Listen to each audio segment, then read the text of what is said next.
Good morning, class 7. Today we are starting exercise 8.2 from question number 4. We have completed question number 1 to 3 in the last session. Let's move to question number 4. इस question में हमें check करना है कि line L और M parallel lines है या नहीं है. तो properties you have to use the properties. ठीक है, तो मैं आपको समझाते हुए जाऊंगा. क्वेश्चन नंबर 1 से शुरू करते हैं. First question,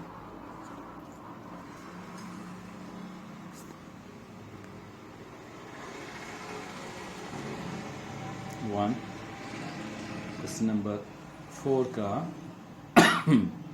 first. नाउ ये जो लाइन है, line L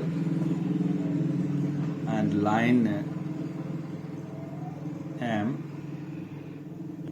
this is the transversal. ठीक है, यहाँ पे एक एंगल बन रही है, इंटीरियर एंगल है, interior 126 degree, 126 degree and this angle is 44 degree. तो ये दोनों angle, both the angles are interior of interior angles, क्योंकि ये दोनों they are between parallel lines L and M, इनके बीच में है. And they are on the same side of the transversal T. ये जो ट्रांसवर्सल टी के बीच में है, ये ट्रांसवर्सल टी है, उसके सेम साइड में है और पैरेलल लाइंस के बीच में है, तो इनको बोलते हैं इंटीरियर एडजस्टमेंट एंगल्स. इनका या को इंटीरियर एंगल कहा जाता है. इनका सम 180 होना चाहिए, तो ही ये दोनों पैरेलल लाइंस होंगे. कौन? लाइन एल एंड एम, तभी पैरेलल होंगे. तो लेट्स चेक, इनको प्लस करते हैं, देखते हैं क्या होता है.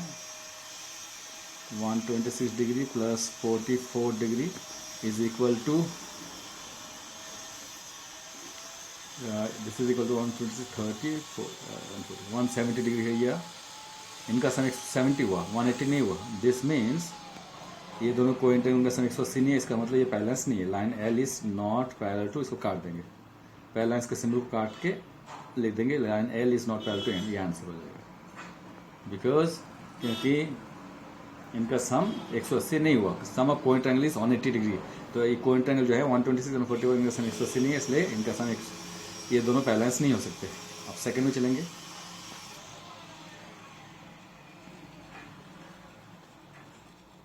तो कुछ मैं आपके लिए छोड़ दूंगा, कुछ मैं कर दूंगा.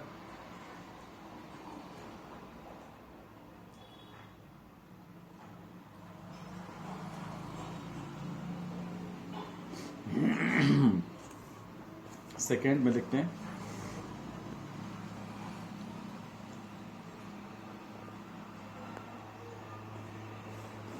लाइन पैरेलल लाइंस एम और पैरेलल लाइंस एन है यहाँ पे, और यहाँ पे ट्रांसवर्सल इसको काट रहा है. ठीक है, एक एंगल तो अंदर बन गया 75 डिग्री, हम ले लेते हैं. एक एंगल 75 डिग्री इधर है और दूसरा एंगल बाहर बन रहा है यहाँ पे, ये है 75 डिग्री. तो इन दोनों का डायरेक्ट रिलेशन नहीं है, तो हम ये 75 डिग्री है, दिस इज, तो ये एंगल पता करते हैं, क्योंकि इन दोनों का रिलेशन क्या है. ये दोनों जो जिसको मैं रेड मार्किंग किया है, एंगल दिस एंड दिस, ये दोनों एंगल जो हैं, दोनों के दोनों दे आर अल्टरनेट एंगल्स, और ये दोनों इक्वल होते हैं. ठीक है, तो इस एंगल की वैल्यू पता करते हैं क्या है. तो चेक करते हैं. तो इसका एंगल नाम देते हैं एंगल 1. इस एंगल की वैल्यू निकालते हैं. अब मैं आपको बताऊं, एंगल 1 प्लस 75 डिग्री, ये दोनों एंगल लीनियर पेयर है. Both are forming on the same point. Same point ये है, इस पॉइंट पे बन रहे हैं, same point and between the same parallel lines and on the same parallel lines and between the and on the same point. Parallel lines और same point में बनने से 180 होता है इनका सम. इनको बोलते हैं लीनियर पेयर्स. तो angle 1 plus 75 degree must be equal to 180 degree, क्योंकि इनको कहा जाता है लीनियर पेयर्स. लाइन में बनने वाला एंगल का जो है सीधी लाइन में बनती है, लीनियर पेयर्स. तो angle 1 will be equal to 180 degree minus 75 degree. तो angle 1 will be equal to 105 degree. ये आ गया हमारा फर्स्ट रिजल्ट. ठीक है, अब हम इसमें देखते हैं. अब एंगल 1 और 75, ये जो है ना, ये दोनों एंगल्स, ये दोनों एंगल 1 और एंगल 75, ये दोनों अल्टरनेट एंगल है, दे मस्ट बी इक्वल. तो हमें क्या पता चला कि एंगल 1 तो 75 के बराबर है ही नहीं, इसका मतलब ये पैरेलल लाइंस नहीं है. This means angle 1 is not equal to 75 degree, and and this means कि L is not parallel to M because alternate angles are not equal, क्योंकि अल्टरनेट एंगल्स इक्वल नहीं है, बिकॉज अल्टरनेट जो angles हैं, alternate angles are not equal. Alternate angle equal होना चाहिए, this is by property. यहाँ पे काम खत्म। ऐसे थर्ड एंड फोर्थ भी ऐसे ही सेम ही है, आप कर लेंगे ये, ठीक है। थर्ड एंड फोर्थ भी वैसे को वैसे ही है, सेम टू सेम। हम फिफ्थ में चलेंगे। फिफ्थ में ये देख लेते हैं, आगे चलते हैं। 9 पॉइंट, ये तो इजी है। फिफ्थ में देखेंगे आप, सी एंगल दिस 68 डिग्री, ये एंगल और ये भी 68, ये देयर कॉरस्पॉन्डिंग एंगल्स, और ये दोनों इक्वल है, दोनों के दोनों 68 है, मीन्स ये बैलेंस है, यस में आ जाएगा इसमें, ठीक है। तो इसमें यस है। अब आगे चलते हैं, तो ये आप खुद कर लेना, फिफ्थ हम कर लिए। अब सिक्स की बात करते हैं आगे नेक्स्ट। ये दोनों एंगल, ये एंगल और ये एंगल दोनों अल्टरनेट एंगल है, दोनों they are interior alternate angle. क्यों? एंगल 85 डिग्री या 95 degree they are forming between lines L और एम के बीच में है, and on the opposite sides of the transversal T. इसका मतलब they are alternate angle and then must be equal. यहाँ पे इक्वल होना चाहिए, पर ये तो इक्वल नहीं है, मीन्स ये बैलेंस नहीं है। इसका आंसर भी नो आएगा।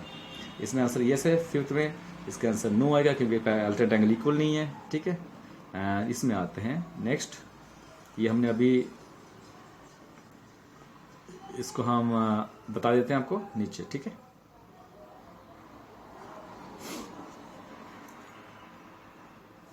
तो सेवेंथ,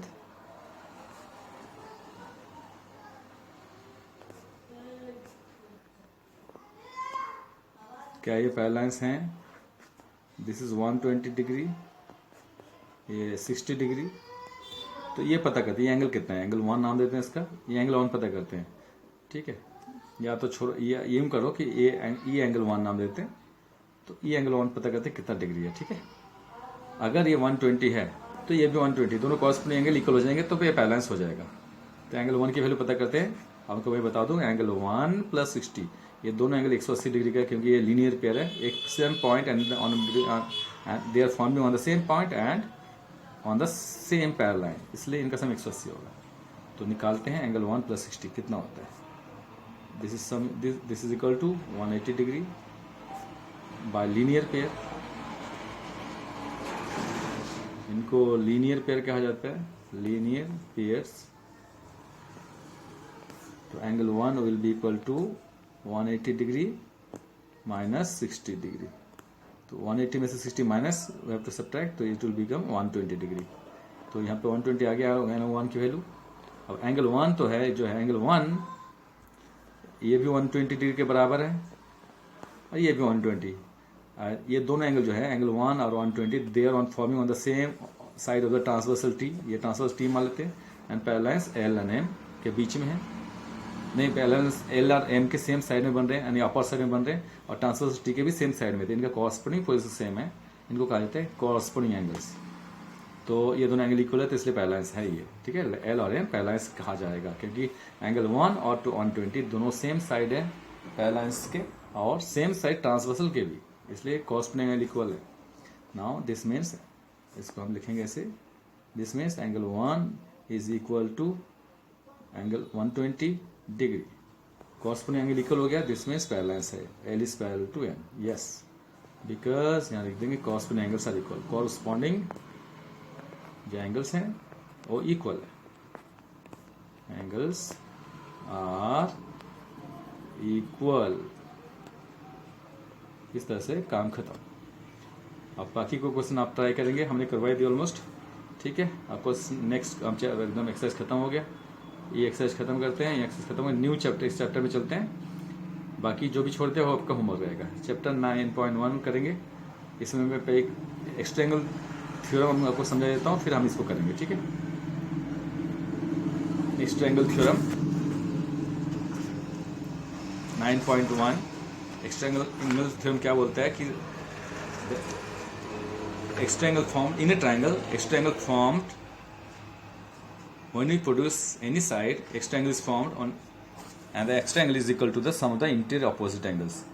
यानी कि कोई ट्रायंगल में, जैसे कि ये है क्वेश्चन नंबर, पहले हम मार्किंग कर लें।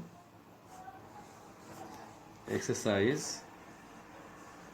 9.1 में हम पहला करेंगे एक्स्ट्रा एंगल थ्योरम पढ़ेंगे हम, ठीक है। Exterior angle theorem, exterior angle theorem.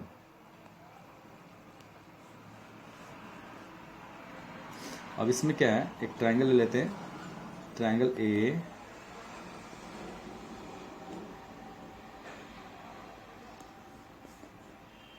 Angle A, angle B और एंगल सी है यहाँ पे। तो एंगल, ठीक है। अब suppose if you produce B C up to point D, B C को हमने लंबा कर दिया, तो बाहर में ट्रायंगल के बाहर, ट्रायंगल ए बी सी के बाहर में, ए बी सी के बाहर में एक एंगल बनेगा, उसका नाम है एंगल ए सी डी। इसको कहा जाता है एक्सटीरियर एंगल। ये एंगल अकेले एंगल ए और एंगल बी के इक्वल है, ये कह रहे थे हम, ठीक है। तो ये जो एंगल बाहर बना ना, ये बाहर बना एंगल, इसको कहा जाता है एक्सटीरियर एंगल। एक्सटीरियर एंगल इसी को कहा जाता है। ये एंगल अकेले एंगल ए और एंगल बी के इक्वल है, यानी कि ये एंगल खुद angle A plus angle B, इनको प्लस करने से ये एंगल बड़ा है, this angle bigger, angle A C D इसका नाम है। तो ये थ्योरम यही बोलता है। यहाँ पे अगर हम नीचे लिखें तो ये क्या हो गया, एंगल ए सी डी नाम दिया जाएगा इसको। एंगल ए सी डी जो है इक्वल होगा sum of angle A and B के। तो extra angle is equal to the sum of the interior opposite angles, ठीक है। तो यही कहा जाता है। तो बाहर का एंगल जो बनेगा, बीसी को लंबा करने से बाहर जो एंगल बना, वो एंगल अंदर के बाकी दोनों एंगल के बराबर है। तो जिस पॉइंट पे बनता है ना, जैसे सी पॉइंट पे एंगल बन रहा है एक्स्ट्रा एंगल, तो सी एंगल सी के इक्वल नहीं करना है, एंगल सी को छोड़ के एंगल ए और बी के इक्वल होगा, सम के बराबर, ठीक है। इस पर भी ध्यान दें। आगे चलते हैं, क्वेश्चन के सॉल्व करेंगे तो और क्लियर हो जाएगा। नेक्स्ट क्वेश्चन पे ध्यान देंगे, क्वेश्चन नंबर 1। क्वेश्चन नंबर 1 में फर्स्ट करेंगे, फर्स्ट वन। तो ये जो ट्रायंगल बनाया हुआ है यहाँ पे,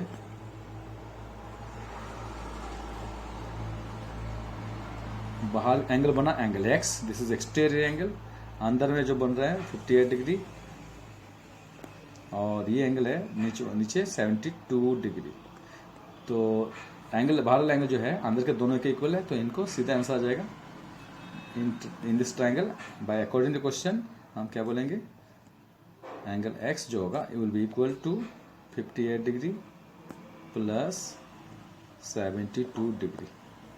और यहाँ रीजन देना पड़ेगा, by exterior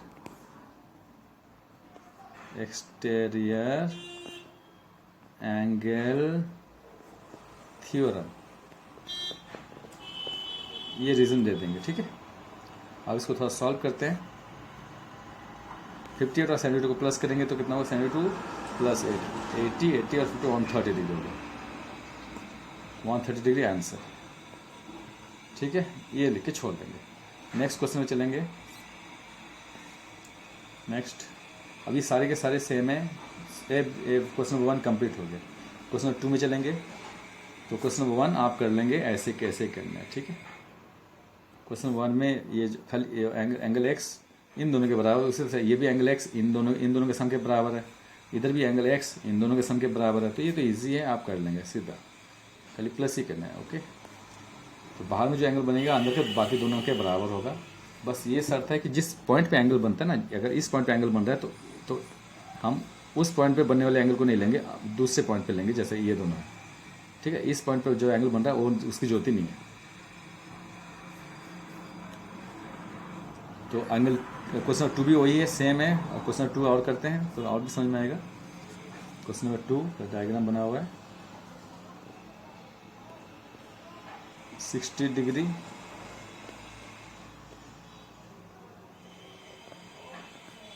x degree 120 degree. तो this is the exterior angle, ये एंगल एक्सटीरियर है, ठीक है। एक्सटीरियर एंगल यही है। और बाहर अंदर में जो इस पॉइंट पे जो इधर इस पॉइंट पे जो ये एंगल बन रहा है, इसको हम नहीं लेंगे, हम ये दोनों को लेंगे। ये दोनों को प्लस करने से एक्स्ट्रा एंगल के बराबर आएगा, ठीक है।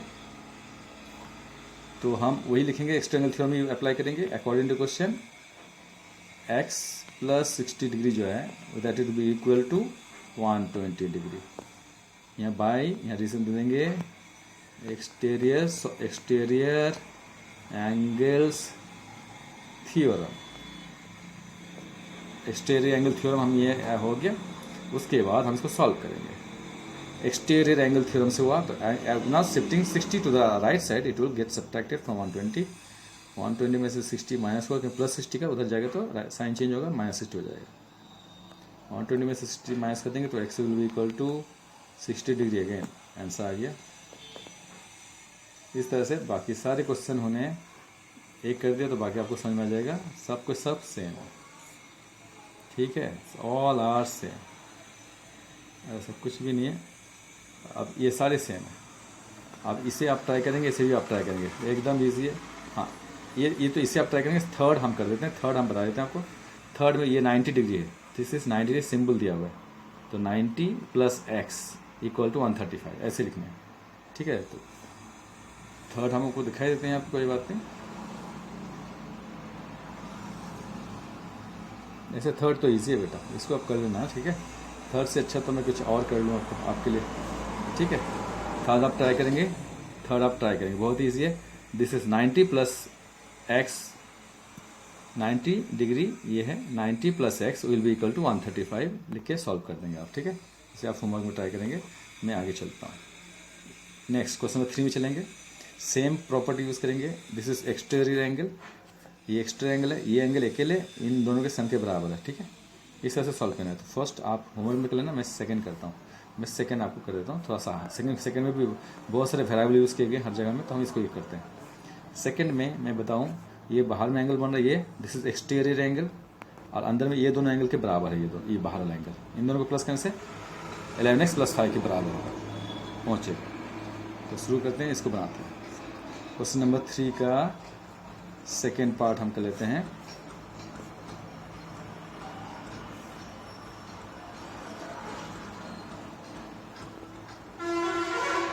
बाहर में जो एंगल बन रहा है वो है 11x प्लस 5, अंदर में जो एंगल बना हुआ है 12 माइनस एक्स, और this is one is 65 degree. तो इन दोनों को प्लस करने से, इन दोनों को प्लस करोगे दोनों एंगल को, तो इसके बराबर आएगा, ठीक है। तो इसी को लिखते हैं extra angle property. According to question 12 minus X ये है first angle, plus 65 degree will be equal to 11x plus 5 degree. इस तरह से सॉल्व करना है। इसको बाहर निकालते हैं। 12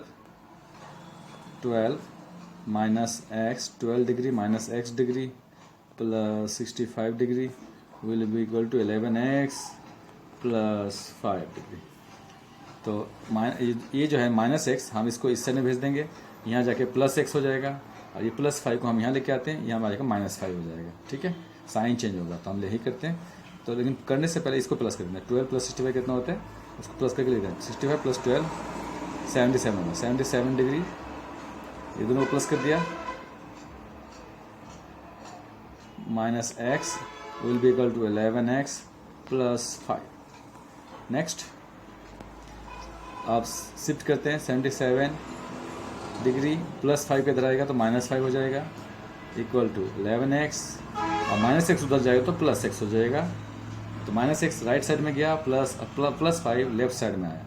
और 77 में से 5 माइनस करेंगे, will get 72 degree and 11x plus x 1x, 11x plus 1x। इसको आप 1x मान सकते हो, और 11x, 11 प्लस 1 12x हो जाएगा। यहाँ पे 12x और 12 और x का रिलेशंस क्या है, मल्टीप्लाई में है। तो जब 12 को हम लेफ्ट साइड में भेजेंगे तो 12 डिवाइड करेगा, मल्टीप्लाई का उल्टा डिवाइड। अब 12 6 जा 72, 12 ने डिवाइड कर दिया 72 को, आया 6। तो x की वैल्यू निकल गया, आंसर आ गया 6। इतना ही करके छोड़ देना बस, ठीक है। बस इतना ही करना है, बाकी जो भी है यहाँ पे आप देख लेना, ऑल आर सेम। तो एक्स्ट्रा एंगल आपको थ्योरम आपको समझ में आ गया होगा इसमें, ठीक है।